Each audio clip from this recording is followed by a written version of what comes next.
America loved Allen Iverson because he refused to change. Then, in many ways, America judged him for the very same reason.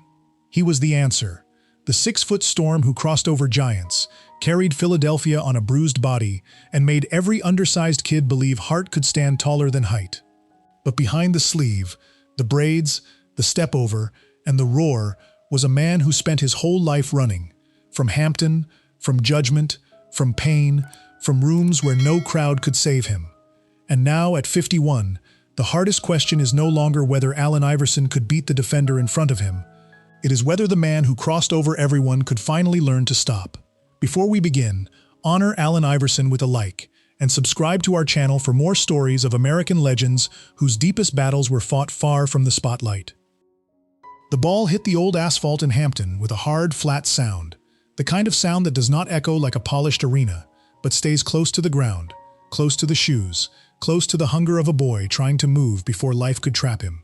Before Allen Iverson became the answer, before number 3 rose above Philadelphia, before the sleeve and the crossover became part of basketball memory, he was a child in Hampton, Virginia, born on June 7, 1975, into a world that demanded speed before it offered comfort. His mother, Ann Iverson, was still very young when she brought him into the world, young enough to be carrying her own unfinished years while trying to protect his. There was no soft beginning waiting for him, no private gym built around promise, no easy road where talent could bloom without pressure. There were outdoor courts, football fields, worn sneakers, neighborhood noise, and a home where hope had to be guarded carefully, because every chance felt fragile. People would later speak about Allen's quickness, as if it came only from athletic gift. But the first version of that speed was survival. And it was a child learning how to slip through tight spaces, how to keep balance when bigger bodies closed in, how to stand up without asking the world for permission. The boy they called Bubba Chuck did not look like the future face of a league built around size. He looked too small for the collisions waiting for him. On football fields, the pads seemed to swallow him. On basketball courts, older and heavier defenders seemed to own the space. Allen moved through them anyway, low to the ground, eyes forward, carrying the urgency of someone who understood early that hesitation could cost more than a game. Hampton was not only the place where Allen grew up. It was the first opponent that never appeared on a scoreboard. It taught him that discipline did not always arrive with a whistle around a coach's neck. Sometimes it came from the rough edge of pavement under a falling body. Sometimes it came from a mother watching closely, because every game felt like a possible door. Sometimes it came from the quiet knowledge that a missed chance might never return. At Bethel High School, the neighborhood began to see what had been forming in those harder spaces. Allen became the rare athlete who could bend both a football game and a basketball game toward his will, a quarterback with nerve, a guard with electricity, a teenager whose confidence seemed almost too large for his frame. Yet beneath the cheers, beneath the packed gyms and local pride, there was still a private weight. Public eyes saw a gifted young star outrunning defenders and filling the air with excitement. Anne saw something more basic, her son trying to turn movement into a future. A football tucked under his arm, a basketball worn at the seams, a pair of sneakers carrying too many miles. These were not symbols to Allen then. They were tools. They were exits. By the time his name began moving beyond Hampton, his toughness already had a history. It had been built long before the National Basketball Association, long before television lights and bright hardwood. Hampton gave Allen Iverson his edge, his urgency, his refusal to shrink. It also held the shadow that would nearly close the road ahead, before the world ever had the chance to call him great. The wooden benches of a courtroom do not sound like a gym. They do not answer with the rhythm of a bouncing ball. They hold still. For Allen Iverson, still a teenager with a future only beginning to form, the events surrounding Hampton in 1993 placed his name in a room where speed could not help him. The details were argued by others, repeated in newspapers, debated in homes, and carried through a community already divided by memory, suspicion, and pain. Allen was young enough to still belong to school colors, yet old enough for the world to begin speaking about him in the language of consequences. The athlete who had been measured in touchdowns, points, championships, and scholarships was suddenly measured beside headlines, court dates, and public judgment. Ann Iverson carried the fear only a mother knows when the future of her child no longer seems held by coaches, grades, or games. A boy who had been moving toward opportunity now had to sit still and listen, while people who did not know the lonely hours of his life discussed what his name would mean. The ball was somewhere else. The field was somewhere else. The body that could slip through defenders had to face a process where movement offered no rescue. And even when the legal record later changed and the road ahead opened again, the mark of that period did not simply disappear. A public label can travel quietly. It can sit behind every later debate about attitude, discipline, clothes, loyalty, and tone. For some, Allen became a gifted athlete, given another chance. For others, he remained a young man onto whom old fears could be placed. The truth of what that chapter did to him lived between those reactions. He walked forward with an opportunity still ahead of him, but the past had learned his name. Then came the door that kept his life from being reduced to its hardest chapter. Ann Iverson asked for help with the desperation of a mother who knew her son's gift was too important to be buried under one season of judgment. John Thompson, the towering coach at Georgetown, stood at the edge of Allen's new life, like both a wall and a doorway. He did not offer softness, he offered structure. He did not promise that the world would forget Hampton. He offered a place where Allen could prove that Hampton did not contain the whole man. Georgetown became more than a school. It became a controlled room where Allen could run, defend, attack, resist, listen, and slowly learn that a second chance is never gentle. It arrives with conditions. It asks for discipline before applause. In quiet practices, when the crowd was absent and the cameras had not yet turned him into a national symbol, Allen bent low over the ball and moved as if every drill carried his name. His scoring had force, his defense had teeth, and his speed felt less like a gift than a warning. He played 2 college seasons with the hunger of someone who knew the floor beneath him had once nearly vanished. Georgetown did not erase Hampton. It gave him a larger court on which to carry it. Years later, standing in the Hall of Fame in 2016, Allen would thank Coach Thompson for saving his life and giving him the opportunity. That sentence was not ceremony. It carried Ann's fear, a teenager's almost lost road, and a coach who chose to see a future before the country was ready to see it. By the time Allen left Georgetown, he was no longer only the fast kid from Hampton. He was a national force, a guard whose size made scouts ask questions, and whose game made those questions feel smaller every night. He attacked college basketball as if the rim had tried to close on him personally. He defended with pride, scored with hunger, and carried himself with the raw edge of someone who had already learned that respect could be temporary. The discipline of Georgetown did not make him polished in the way some people wanted. It sharpened him without erasing him. That mattered.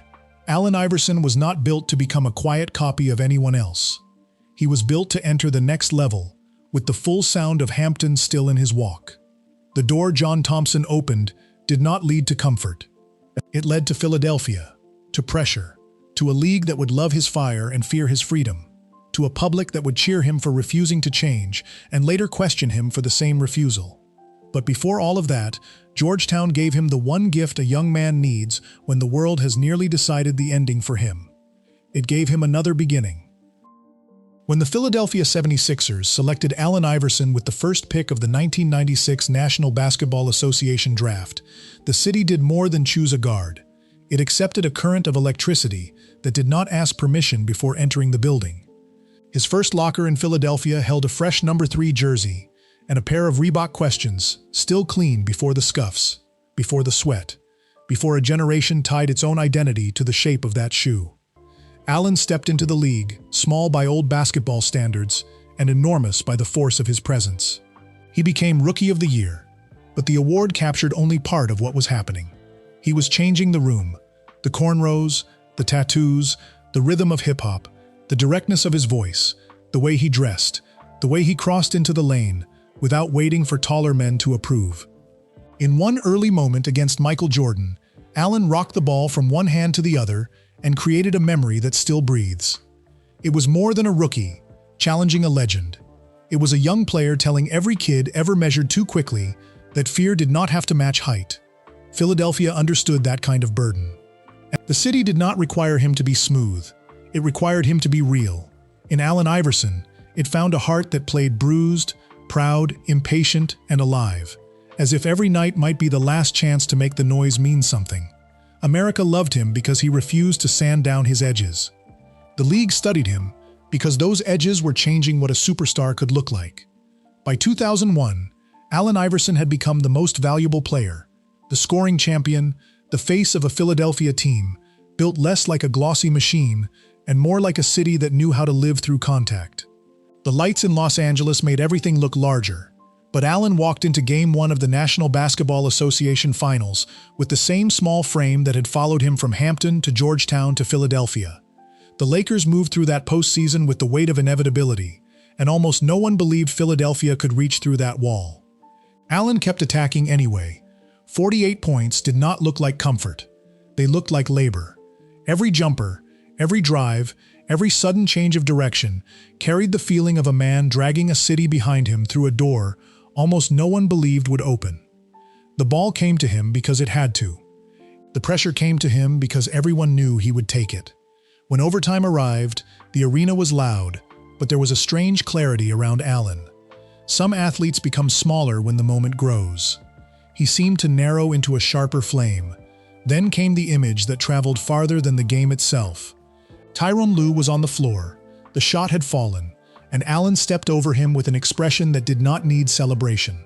The public remembers the step, the stare, the shock inside the building. But the power of that moment was never only in the gesture. It was in everything standing behind it. The boy from Hampton, the teenager nearly trapped by a colder room, the Georgetown second chance, the undersized guard, the city that adopted him, the league that still did not know what to do with him, the years of being told in quiet and public ways that he was too small, too raw, too much. The Lakers would go on to control the series, but Game 1 remained untouched in memory. It was not a championship, it was a declaration. For one night, Allen Iverson ran through the brightest defense in basketball and made the impossible feel practical. Somewhere in Philadelphia, people stayed awake because a 6-foot guard had reached into the largest arena in the sport and made a whole city feel seen. That was the great height of his career, the night when every old doubt seemed to fall behind him for a moment. Yet even in that roar, the cost was already gathering. A life built on running does not pause just because the crowd stands. Hampton had taught him to move before life closed in. Georgetown had taught him to move with discipline. Philadelphia had asked him to move every night for a city that needed belief. In Los Angeles, he moved through history. But after the step-over, after the replay, after the headline, after the jersey became sacred, the body still had to wake the next morning. The family still had to live with the road. The public still had to decide whether the same authenticity it loved could be tolerated when it became inconvenient. Allen had crossed over the National Basketball Association itself. The harder question was waiting beyond the court. What happens to a man when every defense has been beaten, but the pain still follows him home? The tape came off slowly after games, strip by strip, as if the body needed to be unwrapped from the performance it had just survived. In the arena, Allen Iverson looked almost impossible to keep on the floor. He drove into bigger men, hit the hardwood, rolled, rose, and called for the ball again. From a distance, that became part of the legend. The sleeve, the bandages, the hard falls, the way he kept moving through contact, as if pain were only another defender to beat. But the body keeps records that box scores cannot show. Shoes sat beside an ice bucket. A trainer bent over an ankle under quieter lights. A towel rested over Allen's head, while the jersey with number 3 hung in front of the locker like a second body, dry and still, untouched by what the real one had absorbed. He was listed around 6 feet, but his game lived in places where size usually decides who gets to breathe. He attacked the lane against men built like walls. He played heavy minutes, carried heavy expectations, and turned contact into rhythm so often that people began treating his endurance as a natural resource. It was never free. The crowd saw the guard who kept getting up.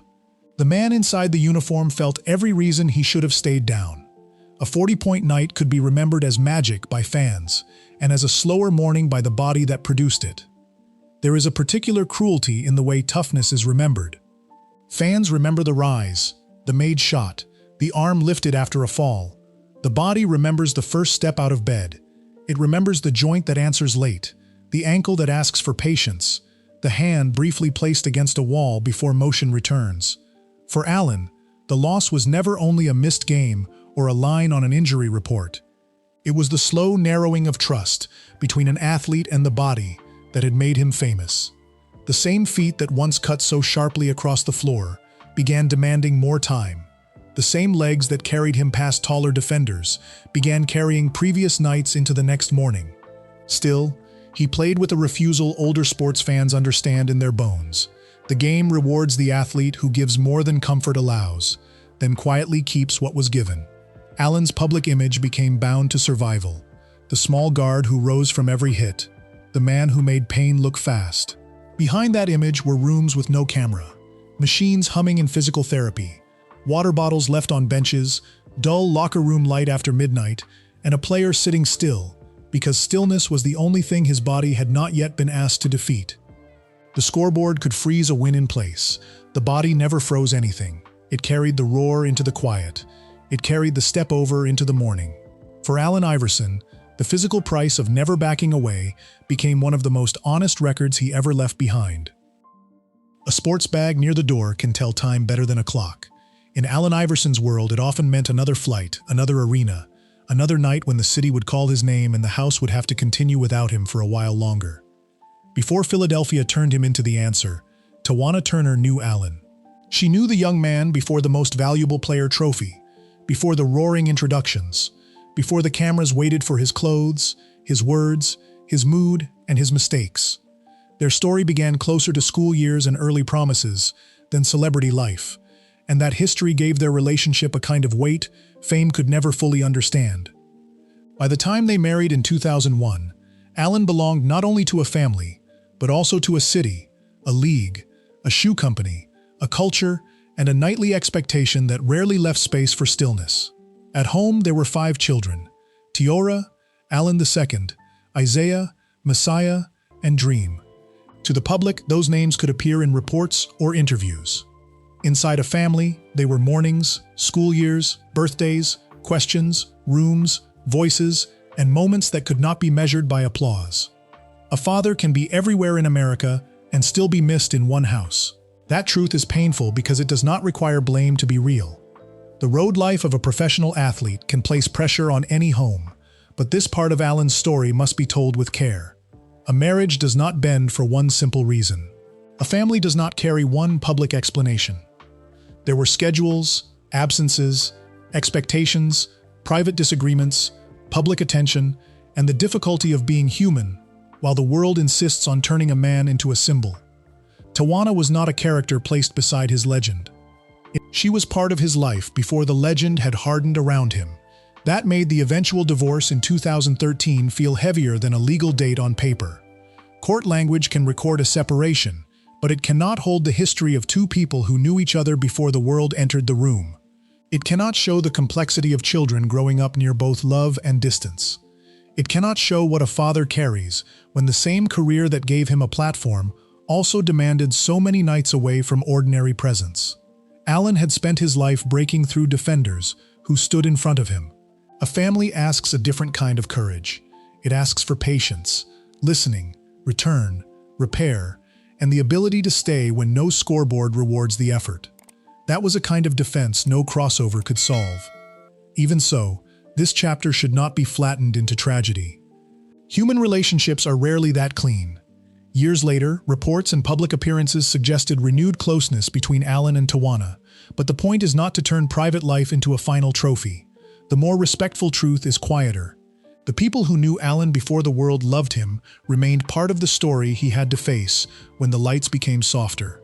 Fame can preserve an image, but it cannot raise children, heal every silence, or explain every absence. A trophy can sit in a room and shine, without answering the smaller questions a home may ask. Allen's family life became part of the larger question his later years would bring to the surface.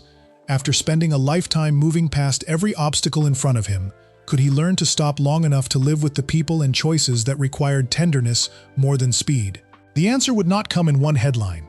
It would have to come slowly, in the private work of a man trying to become more than the version of himself the crowd remembered.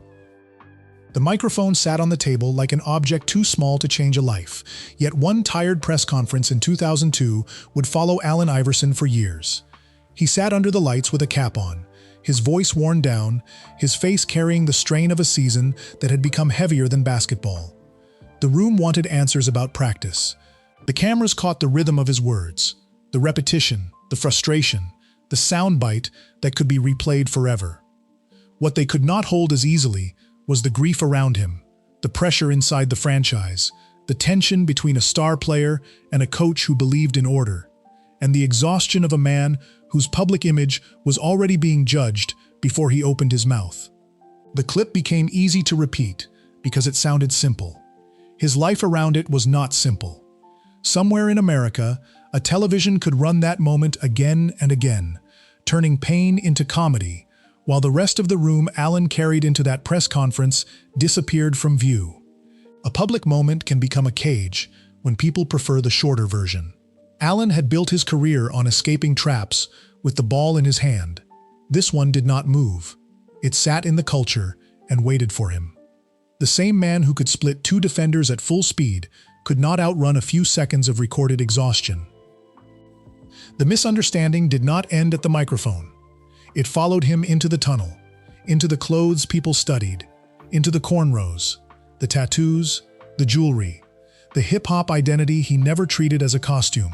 For Allen, those things came from the same life that shaped his game. They were not decoration placed on top of basketball. They were part of the person carrying the ball. When the National Basketball Association moved toward a dress code in 2005, the conversation became larger than fabric. The league had business reasons, sponsors, image concerns, rooms it wanted to enter. Allen had roots, pride, and a refusal to make himself smaller so others could feel more comfortable looking at him. A suit could cover his body, but it could not erase Hampton from his walk. A tie could sit neatly against his shirt, but it could not change the way a generation had seen itself in him. The public saw fashion, rebellion, debate.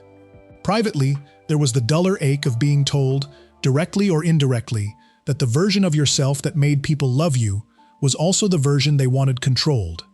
That was the central contradiction of Allen Iverson's public life. America loved him because he refused to change. Then America judged him because he refused to change. The same authenticity that sold shoes and filled arenas became a point of inspection. Then Philadelphia began to loosen around him. The city that had raised him into an icon also became the place he had to leave. In 2006, a new locker in Denver could hold his name, but it could not hold the old noise of the Sixers crowd. A different jersey in Detroit did not carry the same history on its fabric. Memphis became another stop, and even his return to Philadelphia carried the ache of a homecoming that could not fully restore the old version of the room. The hardest part for a superstar is not always losing ability all at once. It is feeling the center move without permission. The ball no longer arrives every time the heart expects it. The system has other needs. Younger bodies move through the space. A player who once bent the whole night around his will begins to learn the shape of a role he never grew up practicing. Around the same period, private matters and financial records became part of public conversation, turning a life once counted in points into income, expenses, obligations, and legal pages. Fame had paid him, celebrated him, copied him, criticized him, and used his image to sell courage. It had not automatically prepared him for the morning after the role changed. The answer had spent years solving basketball questions at full speed. Away from the court, some questions did not open for speed at all. They waited in quieter rooms, in unfamiliar lockers, in replayed clips, in clothes judged by strangers, in documents that did not care how loudly Philadelphia once loved him. By the time the old jersey no longer came out for another night of rescue, the room around Allen Iverson had changed. The phone was quieter. The locker was somewhere else. The city that once sounded like home became a memory on television. This was a different kind of pain, less dramatic than a fall to the hardwood, but sometimes harder to explain. An athlete who spends years being needed by thousands must eventually learn what life feels like when the need becomes memory. For Allen, that shift was complicated by the fact that he had never been a distant star. He had been emotionally owned by people who saw themselves in him. Philadelphia did not simply watch him play. It leaned on him. Fans looked at his size, his defiance, his style, his bruises, and felt their own stubbornness reflected back. That made the later silence feel heavier. When a player like that moves from center stage to the edge of the frame, it is not only a career transition, it is an identity wound. The arena had once told him who he was every night. Without that sound, the man had to ask the question again in a much quieter place. This is where Allen's story becomes larger than basketball. Many great athletes lose games. Many lose speed. Many lose the role that once gave order to every day. But Allen had built his life around forward motion from the beginning. Hampton taught him to run through pressure. Georgetown taught him to run with discipline. Philadelphia asked him to run through giants. Fame demanded that he keep running, even when the body, family, and spirit needed room to breathe. So when the running slowed, the unresolved parts of life became harder to avoid. The public still had images: the crossover, the sleeve, the step-over, the press conference, the clothes, the jersey. Allen had the private accumulation behind those images: the body that had paid the bill, the family relationships that required care, the public judgments that never fully stopped, the financial and personal matters that reminded him how quickly applause can turn into paperwork. He had given the game his speed, his style, his body, his anger, his loyalty, and a piece of his family's time. What came back was honor, money, scrutiny, applause, misunderstanding, and a legacy no one could deny. On some nights, that exchange must have felt impossible to balance. A pair of shoes could sit near the wall. A trophy could catch the light. A document could lie open on the table. The crowd had called him the answer for years, but the pain underneath that nickname was simple and human. Even a man who answered whole arenas cannot answer every silence waiting after the lights go out. The suit was black, the room was formal, and Allen Iverson stood at the Hall of Fame podium with the face of a man who had spent too much of his life being louder than his pain. In 2016, the sport finally placed him among its permanent names, not as a trend, not as a problem to be debated, not as a soundbite, but as one of the most unforgettable players basketball had ever seen. He did not look like the young guard crossing over a legend.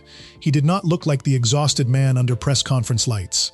He looked older, softer around the eyes, still proud, still unmistakably Allen, but now standing in a room where gratitude had more space than argument. When he spoke about his mother, Anne, about John Thompson, about Larry Brown, about family, teammates, and Philadelphia, the old armor loosened. The crowd was there, but the moment did not feel like a game. It felt like a man setting names on a table, one by one, because he knew he had not reached that stage alone. The Hall of Fame jacket could not remove what he had carried. It could not make every misunderstanding gentle. It could not give back every private hour lost to the road. But it did place his career beyond the reach of those who had tried to reduce him to a clip, a controversy, or a clothing debate. The boy from Hampton, the Georgetown guard, the Sixers icon, the man under the microphone, and the father trying to steady his life, all stood inside the same applause. This time, the applause sounded less like demand and more like witness. Reebok gave the story another circle. The question had once been on his feet when the league was still deciding how to understand him. Years later, when Allen became vice president of basketball for Reebok, the shoe that carried his rise could sit beside newer designs like an old photograph that never stopped breathing. Away from the fourth quarter and the hostile road crowd, Allen no longer needed to score 30 points to matter. His presence could serve a different purpose. He could stand near young athletes as a warning and a gift, a man who knew what it felt like to have a whole culture projected onto his shoulders. The memoir Misunderstood and the documentary project Allen Iverson carried the same need in another form, the need to let his life be heard in a wider register than the one replayed for easy judgment. Pages on a table, old footage, interviews, the shape of memory returning in pieces.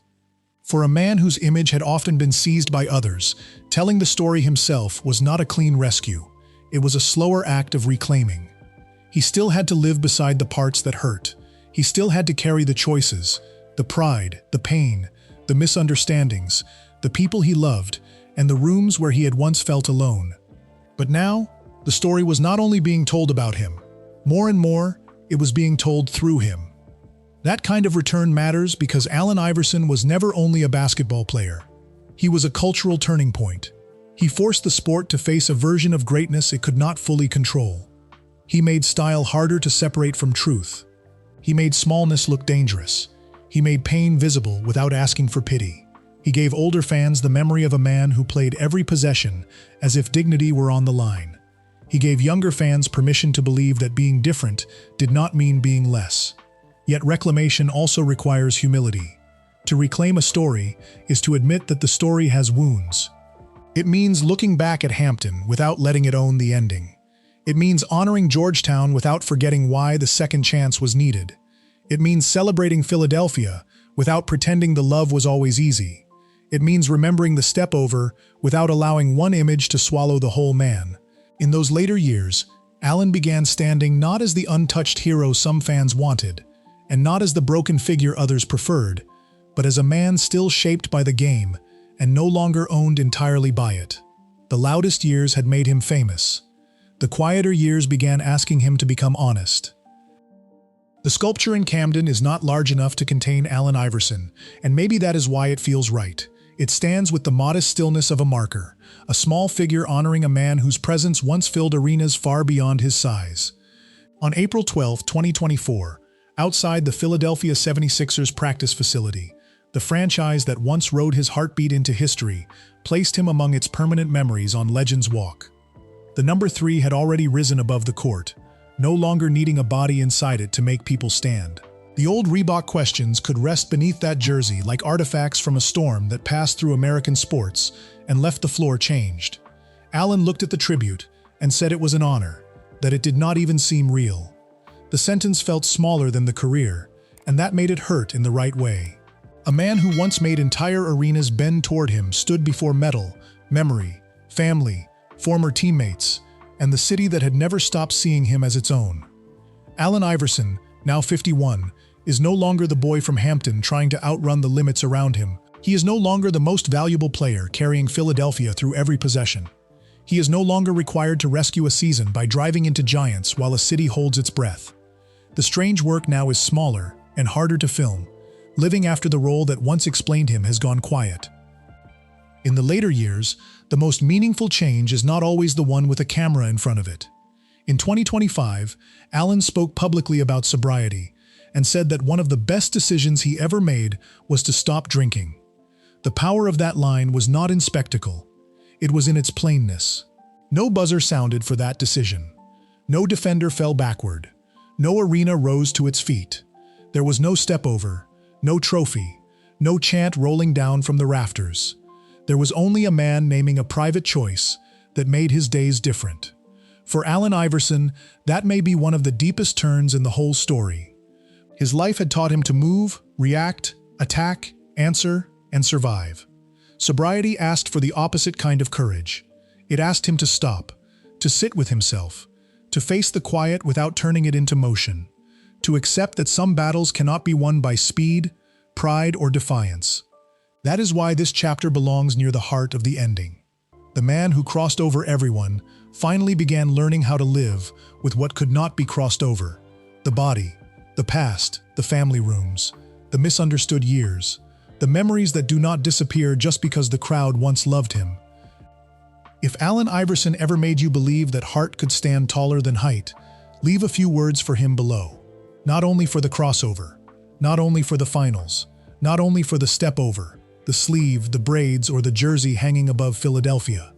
Leave them for the boy from Hampton who nearly lost the road, for the mother who fought for his future, for the coach who opened a door, for the 6-foot guard who carried a city, for the father and husband who had to face private questions after public glory, and for the man still learning how to live when the cheers become memory. Honor Allen Iverson with a like and subscribe to N2 if you believe the greatest legends deserve to be remembered not only for what they gave the world, but for what it cost them to give it. Allen Iverson was called the answer, but perhaps his most human truth is this: even the answer had to grow older, sit with the silence, and keep searching for peace.